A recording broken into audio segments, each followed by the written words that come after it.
Mga puso sa Negros Occidental naman, isa sa mga bangkay nga napatay sa nagluntan ng engkwentro sa banwasang Candoni na kilalaan na.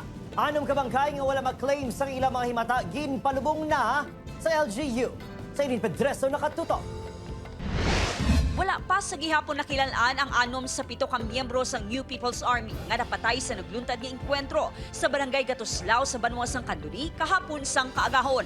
Bungod sini, ginpalubong na kaina ang mga bangkay sa Candoni Public Cemetery. As of today, so mga report sila do something to may arap pag-ityapot ito resistance sa emergency man niya may mag-claim. So natural yata gina siya namon sa iya man yung pamilya. But if wala sa family nga mag-claim, ilubong ito sila namon. Gin-claim naman sa iyahimata ang isa sa mga napatay nga ginkilala kay Jonel Saroa Anisito, 29 anyos, sa barangay Kamansi, Kamangkalan City.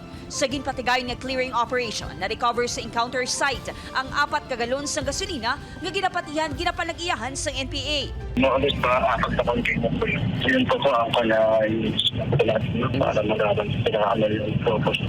Ginsabat naman sa militar ang pila ka aligasyon nga hindi engkwentro ang natabo. Amo na normal lang na reaction nila every time nga miyara kita encounter, i-deny na nila dayon, di ba? Para discredit ang aton na tropa. Wala pa sa opisyal nga pahayagang NPA sa kamatayon sa ila kaupdanan. Upod kay Ruel Banggoy, Eileen Pedreso, 1 Western Visayas.